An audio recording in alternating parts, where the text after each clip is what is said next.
इस वीडियो में हम त्रिभुज के सभी प्रकारों के बारे में चर्चा करेंगे। जैसे त्रिभुज है, किस प्रकार के होते हैं? त्रिभुज को 2 भागों में बाँटा जाता है मुख्य रूप से। एक होता है भुजाओं की माप के आधार पर त्रिभुज के प्रकार, दूसरा होता है कोणों की माप के आधार पर त्रिभुज के प्रकार। तो यदि भुजाओं की माप दी हुई है, तो त्रिभुज 3 प्रकार के होते हैं। पहला प्रकार है समबाहु त्रिभुज। अब समबाहु त्रिभुज किसे कहते हैं? ऐसा त्रिभुज जिसकी तीनों भुजाओं की माप समान है। त्रिभुज दिया हुआ है जिसकी तीनों भुजाओं की माप जैसे 4 सेमी, 4 सेमी, 4 सेमी इस तरीके का त्रिभुज है तो उसे हम समबाहु त्रिभुज कहते हैं। दूसरा प्रकार है समद्विबाहु। समद्विबाहु अर्थात समान दो भुजाएं, समद्विबाहु त्रिभुज।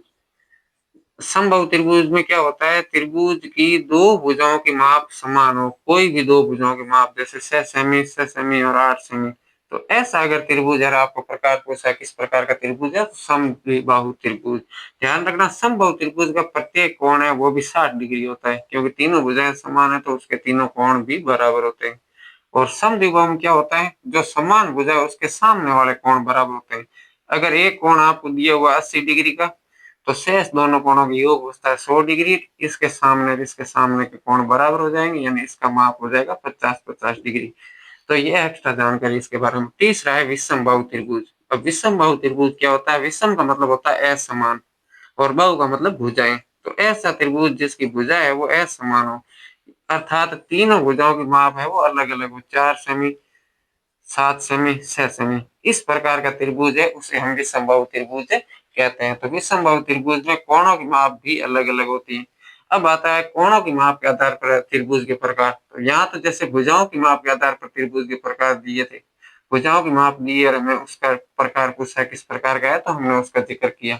अब यदि कोणों की माप दी हुई है, तो पहला त्रिभुज होता है न्यून कोण त्रिभुज। पहला त्रिभुज होता है न्यून कोण त्रिभुज। न्यून कोण त्रिभुज मतलब न्यून कोण का मतलब होता है ऐसा कोण जिसकी माप 90 डिग्री से कम हो। तो न्यून कोण त्रिभुज किसे कहोगे? ध्यान रखना, न्यून कोण त्रिभुज के अंदर तीनों कोणों की माप है वो 90 से कम होती है। तीनों कोण 90 से कम होते हैं, जैसे ये 60 डिग्री का है, ये 70 डिग्री का है, ये 50 डिग्री का है। तो ऐसा त्रिभुज है वो न्यून कोण त्रिभुज कहलाता है। दूसरा त्रिभुज होता है समकोण त्रिभुज। अब समकोण त्रिभुज में क्या होता है? न्यून कोण के अंदर तीनों कोण न्यून कोण, लेकिन समकोण के अंदर याद रखना केवल एक कोण समकोण होता है। एक कोण की माप 90 डिग्री होती है, शेष दोनों कोण 90 से छोटे होते हैं, अर्थात शेष दोनों कोण न्यून कोण हो गए। ध्यान रखना, समकोण के अंदर केवल एक कोण समकोण, शेष दोनों न्यून कोण। और तीसरा प्रकार आता है अधिक कोण त्रिभुज। अधिक कोण त्रिभुज में ऐसा त्रिभुज जिसका कोई एक कोण अधिक कोण हो, अर्थात एक कोण 90 से बड़ा हो, 180 से छोटा हो, उस त्रिभुज को हम क्या कहेंगे? अधिक कोण त्रिभुज। तो इस प्रकार से जैसे ये कोण 120 डिग्री का दे दिया जाता है। अब शेष दोनों कोणों की माप है वो न्यून कोण होती है, 90 से छोटी। यदि दोनों का बराबर ले लो तो भी 30-30 डिग्री का, अलग अलग लो तो भी दोनों का योग है वो 60 से अधिक नहीं होना चाहिए।